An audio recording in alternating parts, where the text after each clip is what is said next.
Hey guys, tonight we begin with something oddly soothing. Riddles, or more precisely, the cryptic practices and veiled wisdom of the ancient Sumerians, which turn out to be far more intricate and arcane than most of us could envision. So before you settle in, take a moment to like the video and subscribe, but only if you truly enjoy what I do here. And let me know in the comments where you're tuning in from and what time it is for you. It's always intriguing to see who's joining us from across the globe. Now, dim the lights, perhaps put on some gentle white noise, and let's drift into tonight's tale together. Before ziggurats were relics and cuneiform was code, the ancient Sumerians navigated their fertile world with a tapestry of secrets that would puzzle today's rational minds. It was called divine ordinance, a daily rhythm woven with auguries and incantations, split as neatly as the Euphrates banks during flood season. The routine was straightforward. Upon waking, most Sumerians whispered prayers to the Anunnaki, invoking protection against the unseen forces that lurked in reed marshes. Then, throughout the day, they'd pause for what can only be described as oracular safeguards. This wasn't seen as paranoia, it was just how life flowed. The watchful hours between tasks were viewed as essential, practical, and sometimes delightfully communal. People used this time to consult clay tablets, sprinkle protective barley, or check their cylinder seals, because nothing disrupts your day like wondering if a demon is eyeing your barge. And yes, this was also prime time for clan rituals. Sumerian exorcists and household scribes noted that the mind was clear and attuned during these moments, which sounds like a subtle way of saying too relaxed to question the gods. So if you ever thought you were thoughtful for avoiding lunar omens, just know your ancestors were setting the bar with fish offerings and sacred date palms. The evening would follow this interlude, winding down until starlight. Everyone, from kings to farmers, embraced this mystical cadence. Even epic tales like those in the Epic of Gilgamesh casually referenced it. Which means that yes, even in ancient tablets, people were noting the importance of warding off netherworld echoes.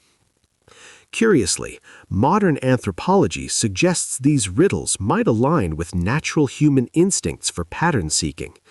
The ritual cycle matches how our brains process uncertainty without modern science.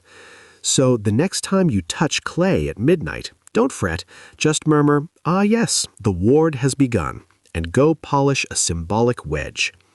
It wasn't until later eras with Assyrian conquests, imperial lamps, and the rise of skepticism that humans began to enforce the idea of logic over lore, as though beliefs were a timed debate. In the ancient Mesopotamian world, encountering an augury midday wasn't a flaw, it was the norm, and everyone followed it whether they understood it or not. Let's talk about dwellings, or rather the Sumerian version of them. In our era, we fuss over smart homes, ergonomic furniture, and ambient lighting. In ancient Ur and Lagash, a home was often a mud brick house of reeds and clay, stuffed with charms that once warded off Lilu, now faded under the sands of time and unspoken fears. The typical commoner abode featured reed mats known as sleeping platforms. This was literally rushes or straw bundled into a low frame if they had the means for one. If not, it was just mats on the floor, possibly dusty, possibly shared with a sacred animal. These platforms weren't luxurious, but they beat the alternative of scorpion-infested dunes. Reeds were abundant, insulating, and good at absorbing river moisture. They were also prime spots for hiding protective figurines, lapis beads, and the occasional wandering beetle, which turned resting into a lesson in cautious repose. If it rustled, you ignored it. If it pinched, you shifted gently and hoped for divine favor. If a family had more resources, or at least a sturdy roof, they might elevate the mat onto a wooden base. This didn't transform the experience much, but it did lower the odds of waking to a snake in your sandal slightly. Woolens were a common comfort. Most slept in light tunics worn all day. Nightgowns weren't invented, and neither was solitude. Entire families, kids, parents, perhaps an elder, all slumbered together in the same room, sometimes on the same mat pile. If you overheated, you could always nudge into your sibling's space. Nobles naturally had grander setups, elaborate beds with headrests, woven blankets, and canopies to block drafts and hopefully evil eyes. These beds were so prized they were buried with owners. You didn't inherit gold, you inherited Aunt Inanna's curiously carved wooden rest. Still, for most Sumerians, a home wasn't for ease.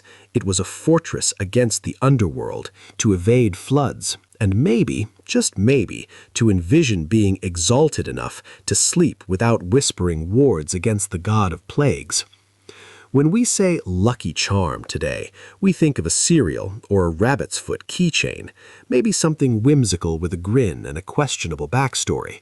But in ancient Sumer, a charm wasn't trivial. It was an amulet, a tangible, often elaborate piece of lapis or carnelian meant to shield your soul from dissolution in the afterlife while you navigated daily perils. You see, protection wasn't the forte of Sumerian architecture. Mud walls, reed roofs, and doorways of hide didn't stand much against sandstorms. And divine favor? That was called a bull. So, to guard their essence, especially since spirits escaped quickest through dreams, Sumerians embraced the humble amulet. These charms varied in forms and sizes, but the iconic foundation peg was nail-shaped, symbolizing stability like the god Enki. They were typically crafted from lapis, bronze, or whatever shard of magic could be spared without offending the river gods. For men, it was a vital tool. For women, it often doubled as jewelry, which also served to uphold modesty and conceal hair that hadn't seen a ritual bath since the last Akitu festival.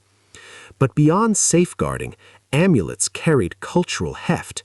In some city-states, the evil eye ward was expected on everyone at all times, yes, even in repose, and the piece could be inscribed or colored to show a lineage's status or piety, because nothing declares prosperity like retiring with a mini-deity on your chest. In urban hubs, the amulet even signified being at ease. If you greeted someone wearing one visibly, it was a polite Sumerian nod of, "I'm protected from the Utukku," and yes, this bauble implies peace. Of course, amulets were paired with kaunakes, essentially loose garments. Picture a Sumerian's diviner, minus the dramatic quest. Attire wasn't ornate, but it was functional, woolen, and occasionally blessed. Today, sharing a meal with strangers is mostly for conferences, awkward dates, or that rare hostel mishap. But in ancient Sumer, this was utterly routine and far from elective. Let's say you're a traveling merchant, a pilgrim, or just someone whose donkey stalled halfway to Uruk. You seek a courtyard, a modest mud structure at best, and request lodging. What you receive isn't privacy, or a cot, or even a swept floor.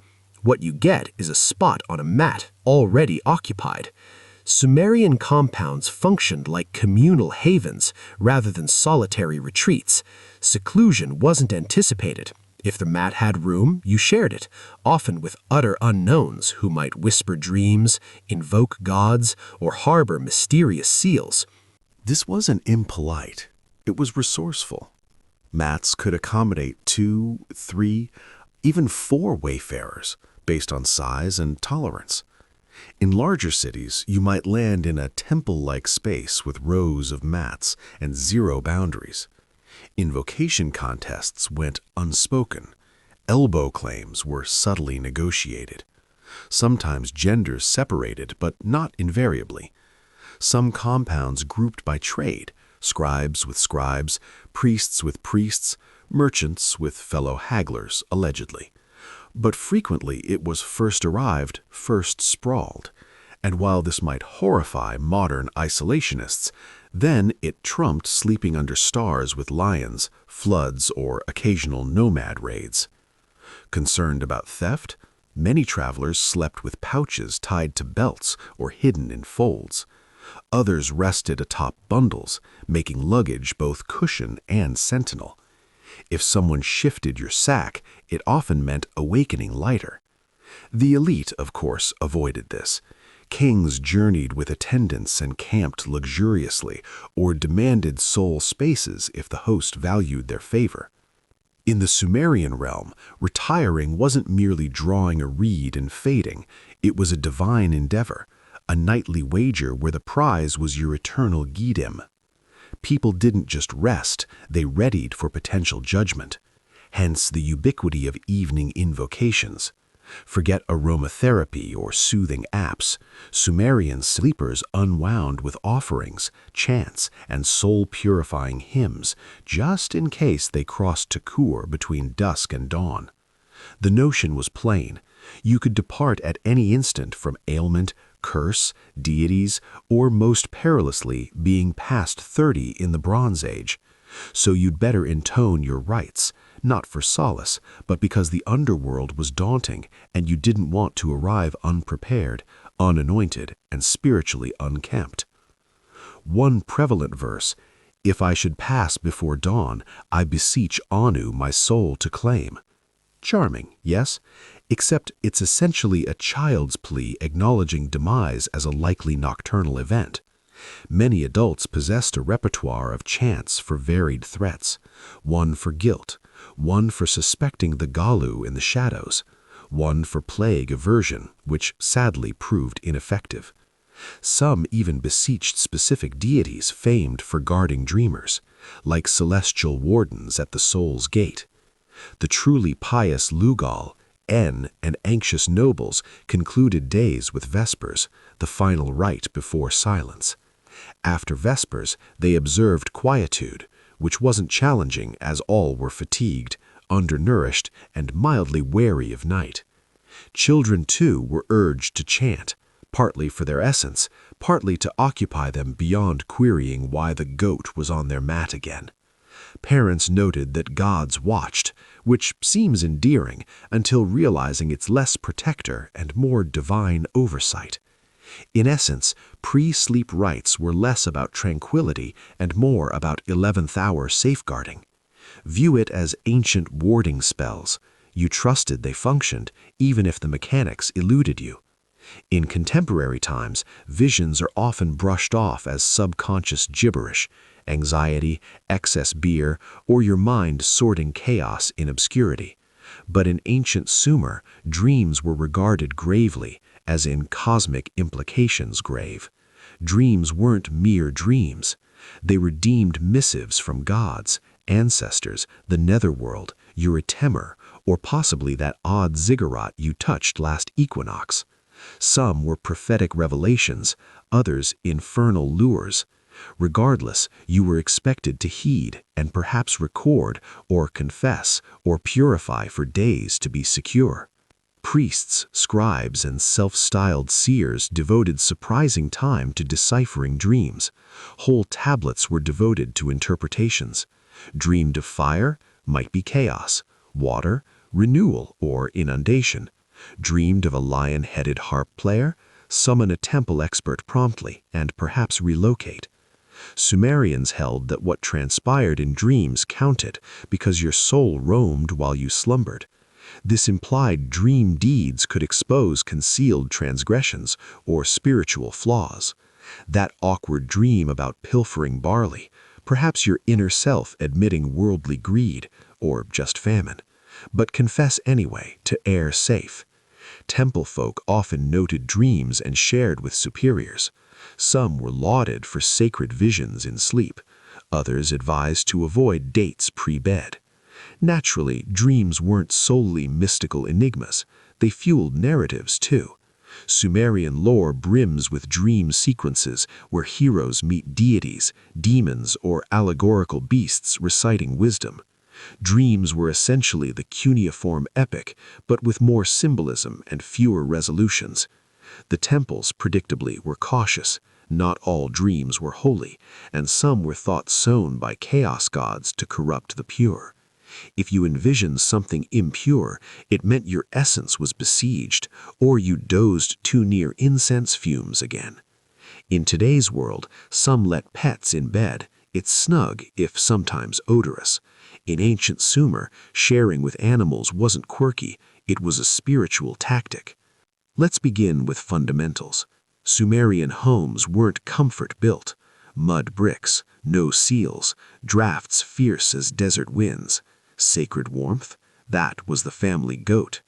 In humble houses, humans and beasts often cohabited the same space, sometimes the same mat, and frequently the same reed bundle. Geese roamed, dogs nestled at feet, bulls lowed by the hearth, and if fortunate, none scratched during night. This wasn't affection, though Sumerians revered animals. It was harmony. Beasts embodied gods, bulls Enlil, dogs Gulas kin. They were divine, reliable, and unlike kin, didn't claim the best spot. A dog could ward spirits. A fish in the corner might elevate sanctity by a notch, which in flood season felt miraculous. Sumerian homes, especially modest ones, often had one room for all: cooking, dining, resting, occasionally rites. Kids might nestle between parents and a sacred goat. A goose could alarm at dawn. Hygiene? Best not probe. For affluent families, this lessened. Nobles didn't typically slumber near livestock, though they might have favored dogs abed. Not for divinity, but for prestige and pest control. Some temples had separate quarters for holy animals, because nothing says authority like a bull with its own stall and title. Drawbacks existed, of course. Animals can be noisy, they wander, and historically they're not famed for boundaries. But Sumerians adapted. A beak poke at midnight? Just bedtime norm. If you've shared a palace and thought this is excessive, meet the ancient Sumerian temple dormitory, where Ease went to meditate under vows of eternity. Temples shunned personal space or luxury or frivolity, really. The standard dormitory housed dozens of priests in one vast hall, arranged neatly like devout sentinels. Beds, if termed so, were brick slabs, sometimes with reed mats if the high priest felt benevolent, or it was a holy day. You slept robed, not for decorum, but because dressing in dark for dawn rites was more arduous than bedding prepared. The priestly garb, including skirt, sash, and sandals, served as spiritual shield and meager warmth. If chilled, you layered. If warm, well, no, you endured. No cushions, no dividers, and no chatter. Silence was mandated, not optional, under Enki's rule. If you shifted and sighed too audibly, you might draw purification duty for a week. Lowing bulls, however, were tolerated. You couldn't control them, but if disruptive, the gods might note, or at least your brethren would. Illumination was sparse, one lamp perhaps. You didn't need sight, you needed stillness and purity. That was the aim. Despite austerity, priests believed sparse beds prepared for eternity. Denying flesh honed the soul. Rest wasn't delight, it was duty, scheduled like offerings. Some priests even slumbered upright to shun indulgence or visions or ease. Compared to this, commoner reed piles and lowing bulls seem opulent. At least the bull didn't judge. Let's discuss something that would appall modern resters. Rising willingly at midnight, not for relief or scroll, but for ritual. Chanting, chilled, lamp-lit ritual. In Sumerian temples, this was standard. Priests followed strict schedules based on stellar hours, including dawn service. And by dawn, we mean deepest night, when even stars pondered awakening. The drum would sound, often struck by the unlucky, and the hall of robed, rest-deprived souls would file to the ziggurat in hush, and yes, still garbed, because priests shunned nightwear. The only system they trusted was divine. In the sanctuary, by flickering lamp, amid brick echoes, they'd chant hymns, offer barley, and strive not to doze standing, which was genuine concern. Tablets show priests disciplined for nodding mid-rite, usually with extra duties or chants. Dozed in dawn rite? Now lead the next. Services could span hours. Zealous orders extended to 3. Imagine maintaining devotion while your belly recalls dinner was porridge and a lesson, and your form fades. After, priests might return for second rest, or in strict temples proceed to study or labor, because nothing declares piety like incising tablets on fragmented repose. Why so early?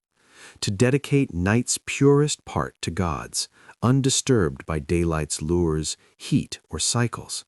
It symbolized devotion, or at least once you overcame numb toes, smoke, and the off-key hymn from Brother Utu.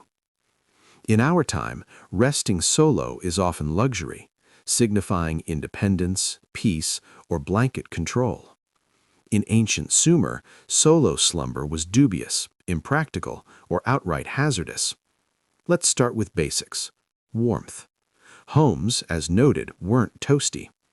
Brick walls and open vents trapped little heat, and sacred fire was centuries off. So people shared mats for essence heat, not closeness, but basic thermal need. Children with kin, parents, sometimes the visitor's child if present. It resembled a gathering, but uninvited. But beyond warmth, there was mystical motive for group rest. Many believed night was when curs stirred. Alone and dark, your Gedim might vulnerable to temptation or worse, unrest. Others nearby formed a moral shield. If amiss, at least witnesses or first to thwart the entity. For young, solo night was inconceivable, not just comfort, but because spirits, deities, and wandering essences filled nocturnal tales. Stories warned against lone rest as portal to mischief and peril. And, unlike modern tales, these ended in vanishings. Even couples often shared with offspring, servants, or guests. Privacy was myth. In fact, 2 alone on a vast mat would seem wasteful or profoundly suspect. In temple contexts, priests slumbered communally. Solo assignment was often penalty. Yes, sometimes lone mat was literal chastisement. Sumerian logic, solitary grants sin chance, group accountability. Next time you're alone in bed with your blanket in a room sans beast scent, savor quiet. In Sumerian lands, you'd likely have 2 kids, a sacred bull, and cousin all lowing. If you've napped upright in a meeting, cart, or waiting hall, you likely awoke with neck ache and regret. But in ancient Sumer, upright rest wasn't mishap, it was choice. Some Sumerians, especially elite or devout, opted propped over flat. Why? Reasons, none restful. First, belief lying flat harmed digestion, breath, or life force balance. In a world where healers thought a cough could displace your Gedim, this seemed sound. Upright aided avoiding brain congestion, ominous but meaning don't choke on humors. Second, spiritual worries. Flat mimicked Geth pose. You avoided confusing gods or attracting Nurgle by resting funeral style. Superstitious, utterly, but when your priest was also healer, you chose battles wisely. Thus, people often rested reclined, bolstered by pillows, headrests, or carved supports like Sumerian easy chairs. Nobles had beds with angled props for semi-seated, ideal for processing evening beer or repelling surprise entities. Priests advanced it. In strict orders, they might sit on benches or lean walls with naught but headdresses for comfort. It wasn't health, it was piety. Too comfy? Might dream. Dream? Might err. Err? Welcome to dawn confession. Needless, this wasn't quality rest. It was virtue, unease, and puzzling theology. Forget spectral visions or entities under mat. For Sumerians, true night terrors were already in fabrics, small, tenacious, and indifferent to chance. We're speaking, of course, about flies, lice, and the Sumerian bedroom's emblem, the sand flea. Let's not gloss. Hygiene wasn't Sumer's forte. Baths were ritual, laundry rare, and soap from ashes better unnamed. Add reed mats, shared woolens, and occasional holy bird, and you've pest paradise. Fleas and lice were ubiquitous as roommates. Commoners battled daily. Nobles, despite linens and canopies, weren't immune. Some households had dedicated groomers, servants removing nits from masters' fringes and garb. Imagine that title, Keeper of the Royal Fringe. Sand fleas were silent stalkers. They hid in bed frames, mat seams, even wall cracks, emerging nocturnal to feast like tiny demons. If wondered why Sumerians wore headrests and full attire abed, it wasn't always warmth, sometimes pest armor. Remedies ranged effective to wild. Some burned herbs like myrrh or tamarisk to repel. Others slept with garlic, onions, or ashes abed, which might little for pests but curbed intimacy. It wasn't mere itch. Pests symbolized impurity or divine disfavor, biting reminders of chaos and poor choices. Poems existed on flies, some moral, some oddly poetic, as nothing says devotion like, "Unite us as the flea that plagues us both." So while modern rest disrupts by alerts and lights, Sumerian was likely interrupted by scratching, twitching, and subtle shin crawl, because it was. We've had sleepless nights, but ever tried dozing in 50 pounds of wool? No? Well, in ancient Sumer, some did precisely that, because nothing says serene dreams like being ready for ritual at rest. Now, clarify, most, even priests, didn't routinely sleep in full regalia. It was hot, heavy, and cumbersome, turning in layers like trying to nap in a reed thicket. But during festivals or in sacred precincts, sleeping partially adorned was safer, comfort optional, piety recommended. A night in temple might remove only headdress and jewels, keeping skirt or robe on lest gods call midnight. Nothing like awaking to stellar hymns and needing attire while half dreaming of wedges. In sacred precincts, attendants might sleep with staves or symbols aside, like fervent security talismans. Amulets doubled pillows, and if alarm sounded, at least no dressing. Priorities. Of course, full garb wasn't restorative. Wool isn't breathable, and beads pinch. Add brick floors, minimal padding, and ambient chants and lamps, and you've a rest environment ranking below marsh on comfort. Even non-ritual folk sometimes wore light protective items in uncertain areas. Traveling exorcists or warriors might doze in anointed cloths, offering slight safeguard and more padding than prayer alone.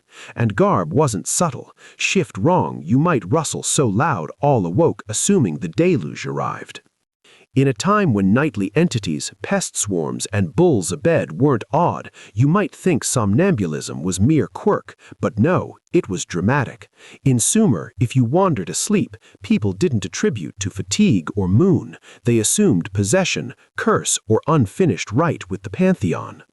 Sleepwalking, or nocturnal wandering if impressing the scribe, was misunderstood and feared. Idea someone could rise from mat, shuffle room, stare at tablet was less harmless and more nether rehearsal. Accounts suggest genuine spook from sleepwalkers.